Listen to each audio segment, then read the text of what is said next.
Hello दोस्तों, स्वागत है आपका मेरे इस चैनल पर, जिस चैनल का नाम है एडोगम साइट। आज का जो हमारा टॉपिक है वो है 9th क्लास का। 9th क्लास में पिछली बार हम 5.2 का सवाल का समाधान कर रहे थे और 5.2 का ये कम से कम तीसरा पार्ट है और आज ही हम ये पार्ट कंप्लीट कर देंगे। तो चलिए फिर शुरू करते हैं।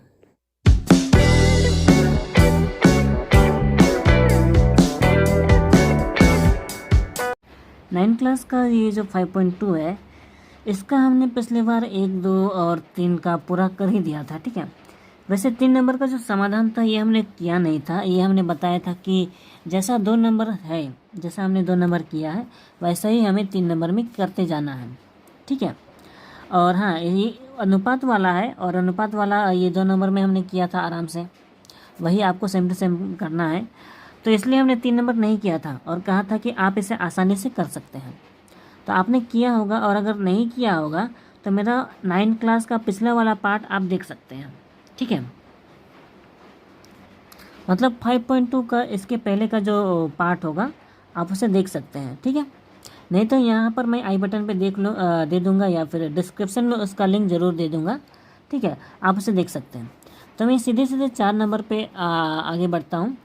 ठीक है, 4 नंबर में जो क्वेश्चन है, निम्न युगल समीकरणों में से, यानी कि यहाँ जितने भी समीकरण हैं कम से कम 6 समीकरण हैं। इन समीकरणों में से जो समाधान योग्य है उनके लेखाचित्र अंकित कर। ठीक है, यानी कि इनमें से कौन कौन समाधान योग्य है वो हमें जांचना है। ठीक है, तो जो समाधान योग्य है उनकी लेखाचित्र अंकित कर समाधान करें, यानी कि इनमें से जो कोई भी समाधान योग्य है उनका लेखाचित्र अंकित करना है, और जो समाधान योग्य नहीं होगा उन्हें हमें लेखाचित्र नहीं करना है। ठीक है, सिंपल सी बात है। समाधान करें और असंख्य समाधान मिलने की दशा में 3 समाधान लिखें, यानी कि इसका तो समाधान तो करना ही है। ठीक है, लेकिन अगर असंख्य समाधान होते हैं, ठीक है, तो उस दशा में 3 समाधान हमें करके देखने हैं। तो यहाँ भी सेम टू सेम शुरुआत में वही करना है जो हमने यहाँ पे ऊपर वाले में किया था, 2 और 3 में। ठीक है, 3 में तो नहीं किया था, जो 2 और यहाँ का 1 नंबर में जो किया था। ठीक है, हमने 1 और 2 में ये जांचा था, ठीक है, कि सारे के सारे समीकरण समाधान योग्य है कि नहीं, ये हमने जांचा था। तो वही बात हमें यहाँ पे जांचना है। ठीक है, यहाँ के सारे समीकरण समाधान योग्य है कि नहीं वो हमें जांचना है। तो पिछली बार जो हमने किया था अनुपात के माध्यम से, ठीक है, अनुपात ज्ञात करके, तो वही हम अनुपात ज्ञात करके यहाँ ट्राई करेंगे तो ज़्यादा अच्छा होगा, क्योंकि लेखा चित्र की सहायता से जो नियम था उसमें ज़्यादा टाइम लगता है। ठीक है, इसलिए हम यहाँ पे अनुपात के माध्यम से करेंगे तो ज़्यादा आसानी होगा।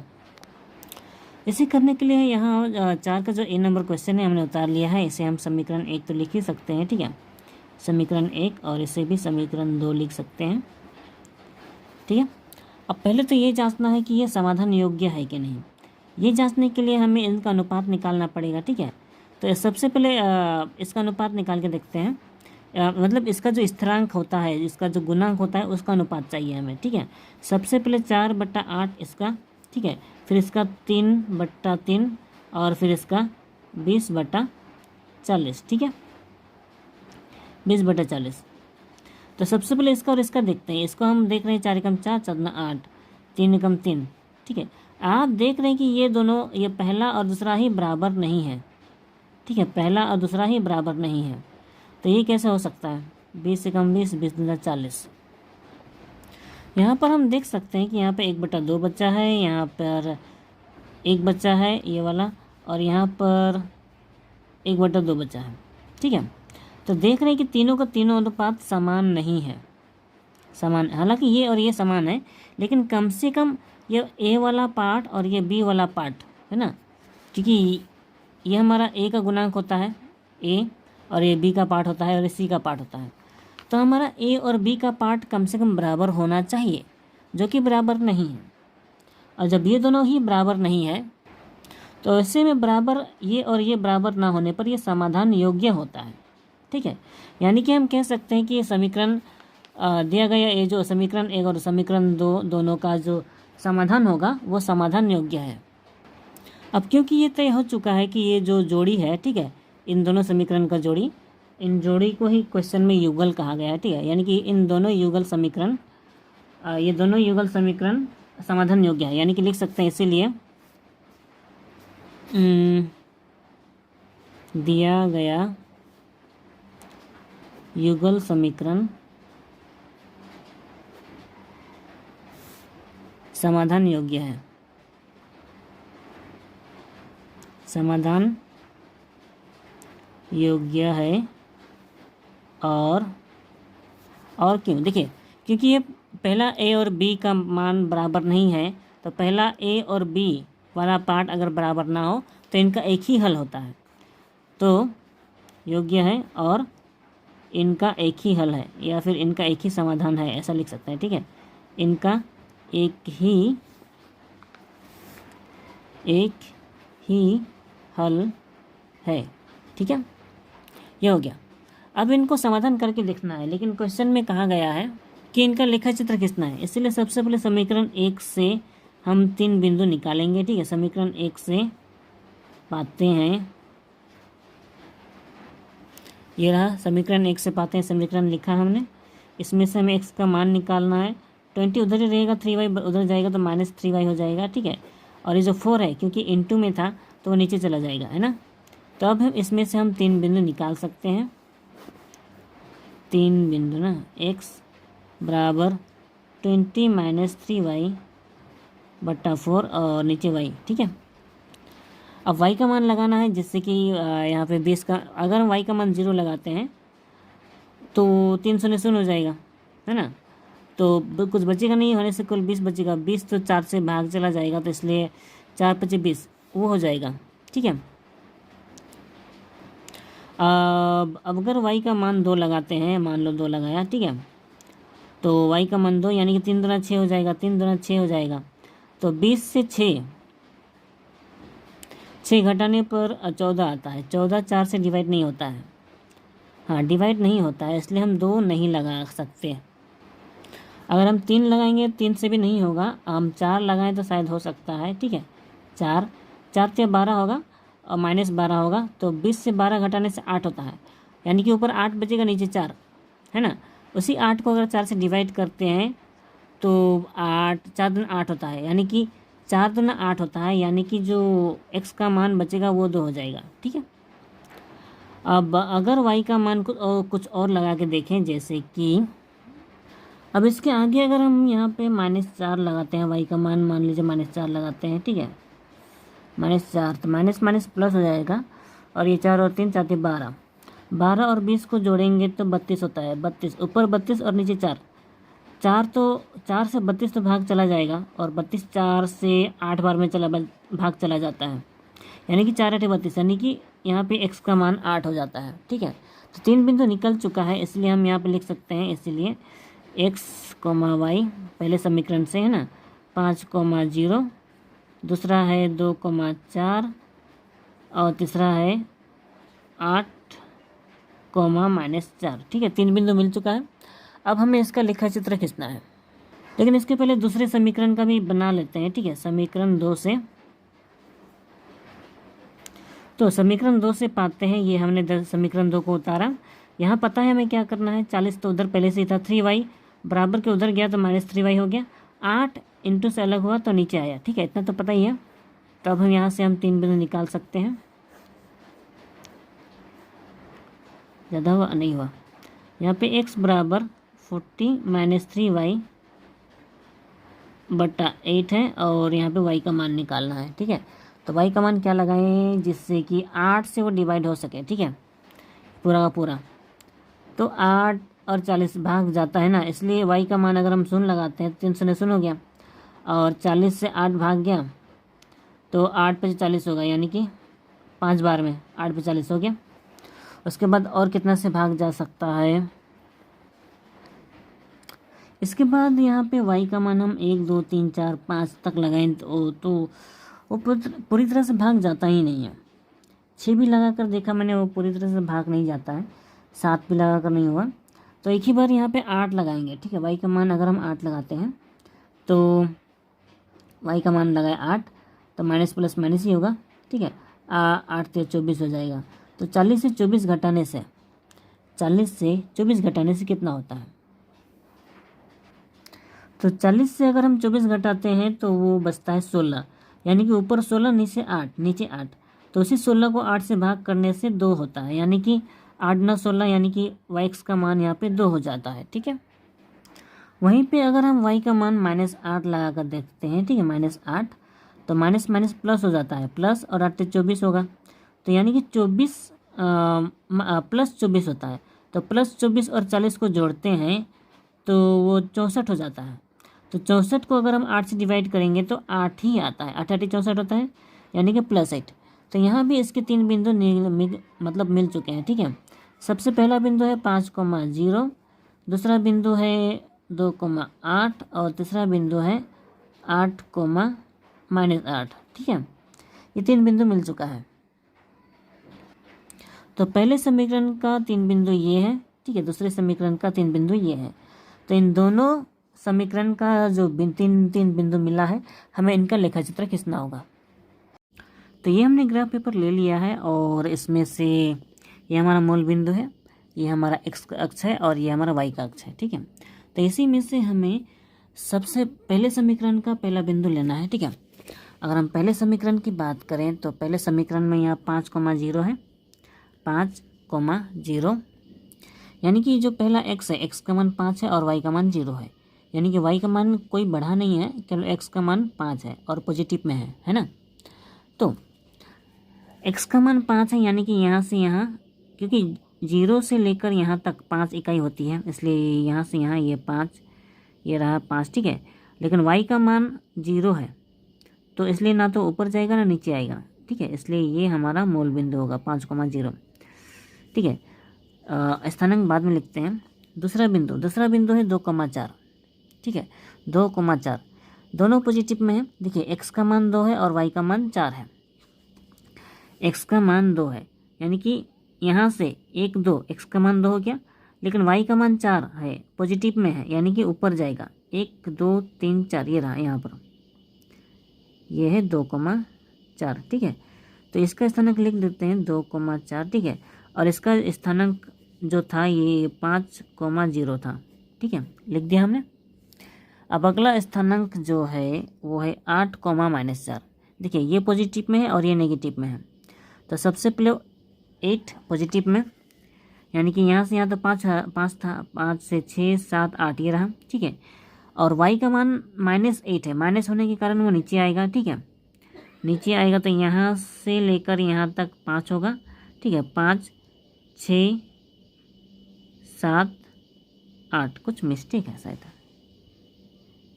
और हाँ मिस्टेक है, 8 के बाद 4 है, y का मान 4 है ना, यहाँ से यहाँ 5 6 7 8, x का मान 8 है, ठीक है, लेकिन y का मान -4 है, यानी कि नीचे आएगा, 1 2 3 4 यहाँ पर, यानी कि -4, y का मान यहाँ पर है, ठीक है। तो इस स्थानांक का मान होगा 8, -4, ठीक है। पेंसिल थोड़ा मोटा हो गया है, फिर भी जो 3 बिंदु हमें चाहिए वो हमें मिल चुका है, ठीक है। अब हम स्केल की सहायता से इन तीनों बिंदुओं को मिलाने की कोशिश करेंगे, ठीक है, मिल ही जाएगा। देखिए सबसे पहले पेंसिल से इसको गड़काते हैं यहाँ भी, ठीक है, ओके हो गया। अब मिलाया इन तीनों बिंदुओं को,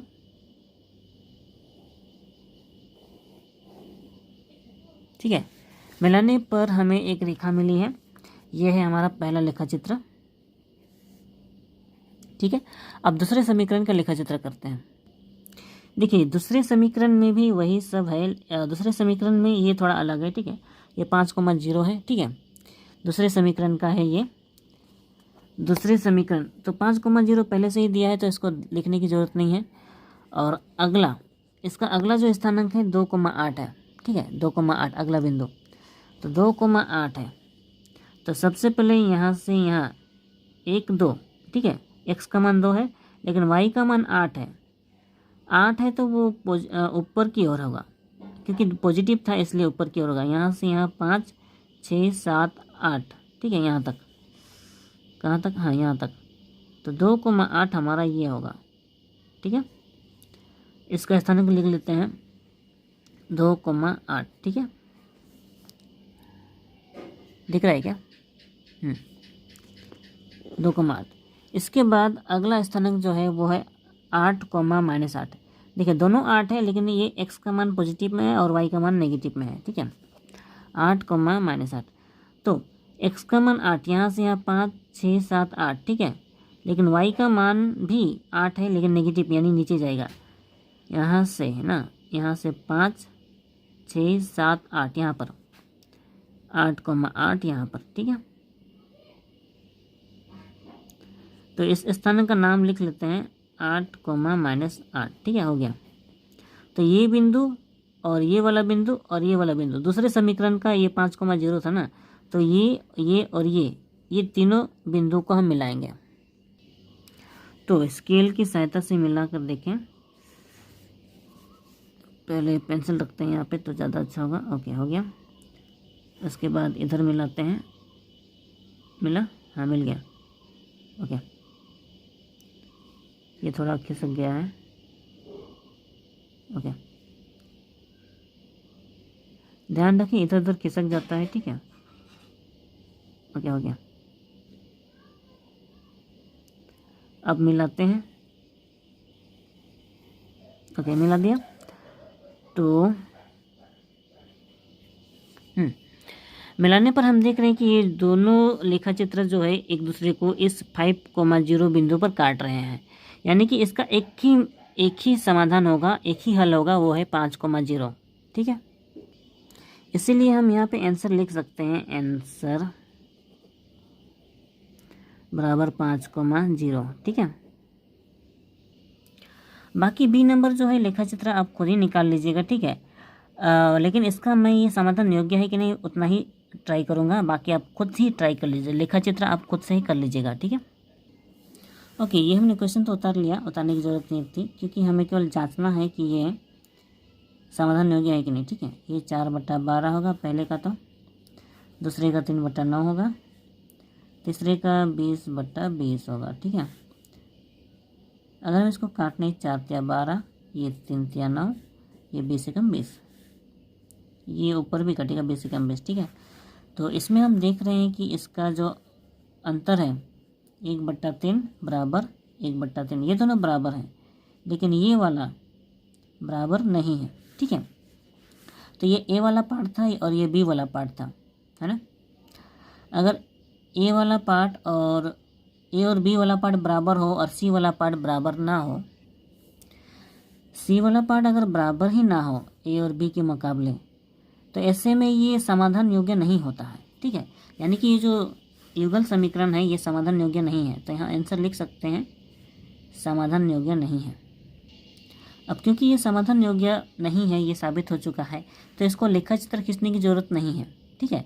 इसको इतना का इतना ही छोड़ सकते हैं हम लोग। अब देखिए अगला सी नंबर, ये हमारा पहला समीकरण को मैंने उतारा है और लिख दिया समीकरण 1, और जो दूसरा समीकरण है वो थोड़ा इस तरह के रूप में है, भिन्न के रूप में, तो मैं इसको थोड़ा सरल कर लेता हूँ, उसके बाद ही समीकरण का नाम दूंगा, ठीक है। तो यहाँ पे 4 और 8 का लसागु निकालेंगे तो 8 ही होगा, 4 से भाग करेंगे तो 2 आएगा, 4 दूना 8, ठीक है। 2 3 6 6x, ये करना तो हमें आता है, इसलिए मैं ज़्यादा डिटेल में नहीं बताऊँगा। 8 से 8 भाग किया 1 होगा, और उस एक को y से गुना किया तो y ही होगा बराबर 1, ठीक है। यहाँ पे 6x - y बराबर 8 × 8, ठीक है, 8 × 8। तो ये हो गया हमारा समीकरण 2, ठीक है। तो ये है समीकरण 1 और ये है समीकरण 2, ठीक है। तो इसमें से हमें निकालना क्या है, समीकरण 1 और समीकरण 2 को एक साथ उतार लेते हैं तो ज़्यादा अच्छा होगा, ठीक है। एक काम करते हैं, यहाँ लिख लेते हैं हम लोग, ठीक है। समीकरण 1 और 2 के गुणांकों के बीच संबंध,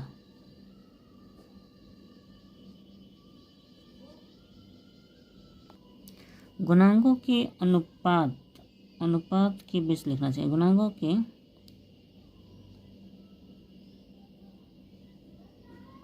अनुपातों में संबंध, ठीक है। इतना ठीक हुआ, इतना से समझ में आ जाएगा। समीकरण 1 और 2 के गुणांकों के अनुपातों में संबंध, ठीक है, इतना में समझ में आएगा। तो हम इसका अनुपात निकाल रहे हैं 4 और 6, तो 4,6 पहले का बराबर दूसरे का 3 यहाँ पे 3 है y में b वाला, और यहाँ पे नीचे 1 है, तो 3,1, ठीक है, बराबर तीसरा है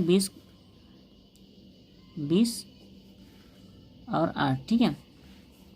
तो अगर हम इसको काटना चाहें तो 2 दूना 4, 2 तिया 6 होगा। यहाँ पे इसी नहीं कटेगा, शायद नहीं कटेगा।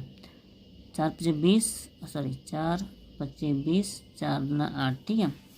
तो यहाँ पर हम देख रहे हैं कि यहाँ पे बराबर नहीं आ रहा है, 2/3 बराबर नहीं है, यहाँ 3 आया है, बराबर 5,2, ये भी बराबर नहीं है। वैसे तो हम देख रहे हैं ये ए और बी वाला पार्ट ही बराबर नहीं आ रहा है, तो ये दोनों ही अगर बराबर नहीं आ रहा हो तो हमें ये समझना चाहिए कि इसका एक ही हल है, एक ही हल है और ये समाधान योग्य है। तो इसीलिए लिख सकते हैं युगल समीकरण समाधान योग्य है, समाधान योग्य है, ठीक है। तो जो भी है, इतना लिखने के बाद आपको इसका लेखाचित्र खींचना है, ठीक है। और लेखाचित्र खींचना है तो ये वाला समीकरण और ये वाला समीकरण से आपको बनाना होगा, ठीक है। इन दोनों समीकरण को एक साथ लिखने के बाद आप वैसा बना सकते हैं जैसा मैंने ए नंबर बनाया था, ठीक है। क्योंकि आप इनको कर सकते हैं, इसलिए मैं इसे नहीं समझाने वाला और लेखाचित्र खींचकर नहीं दिखाने वाला। तो जैसा मैंने ये सी नंबर किया वैसे ही T number same to same वैसा ही करना है, बस यहाँ प्लस का साइन है, ध्यान रखें, ठीक है। ई नंबर भी वैसा ही करना है, इसमें एक्स और वाई होता है तो इसमें पी और क्यू लिखा गया है, तो इसको भी वैसा ही करना है। एफ नंबर भी सेम टू सेम वही करना है, कोई अंतर नहीं है इनमें, ठीक है। बस आपको ध्यान रखना है कि उनके बीच जो अनुपात का अंतर होता है वो अंतर होने के कारण वो क्या हो, मतलब वो समाधान योग्य होता है कि नहीं, है ना। ऐसे मैं एक बार फिर से रिपीट करके बता देता हूँ कि करना क्या है, ठीक है। अगर ये ए वाला और ये बी वाला पार्ट, ठीक है, ये ए वाला पार्ट, ये बी वाला पार्ट, ये वाला ए वाला पार्ट है और ये वाला बी वाला पार्ट है। इसी तरह से यहाँ भी ए वाला पार्ट और ये बी वाला पार्ट है, ठीक है। क्यू और क्यू, यहाँ पे बी वाला बी का स्थिरांक है, ठीक है। तो ऐसे में ए और बी वाला का जो स्थिरांक है अगर वो समान नहीं होता है, ठीक है, ए और बी का ही अगर समान नहीं होता है तो वो समाधान योग्य होता है, लेकिन उसका एक ही हल होता है, एक ही हल होता है, ठीक है। और वो एक हल को लिखना पड़ेगा, यहाँ पे ही लिखना पड़ेगा, ठीक है। जैसे मैंने ए नंबर में लिखा था ना, उसका आंसर वैसे ही लिखना पड़ेगा, ठीक है। लेकिन अगर ए और बी का स्थिरांक बराबर होता हो और सी का बराबर ना होता हो, केवल सी वाले पार्ट का बराबर ना होता हो, बाकी दो पार्ट अगर बराबर हो जाएं तो उनका कोई हल नहीं होता है, ठीक है। सीधे सीधे लिख सकते हैं उनका कोई हल नहीं है, ठीक है। या फिर उनकी जो लेखाचित्र बनेंगे वो समानांतर रेखा बनेंगे, ठीक है। और लास्ट बात, अगर तीनों की तीनों बराबर आते हों, ठीक है, तीनों की तीनों, ये पहला वाला ए वाला पार्ट, बी वाला पार्ट और सी वाला पार्ट, तीनों अगर बराबर हो जाते हैं तो वो उसके असंख्य समाधान होते हैं, असंख्य समाधान। और जिसका तीनों बराबर होगा उसका हमें कम से कम 3 समाधान लिखना है। और 3 समाधान में कंफ्यूज नहीं होना है, जो हमारा 3 बिंदु निकलेगा ना, उसका 3 अलग अलग बिंदु, वो 3 बिंदु को ही उतार देना है, वही होगा हमारा आंसर। और एक चीज़, हमें साइन को भी ध्यान देना पड़ेगा, ठीक है।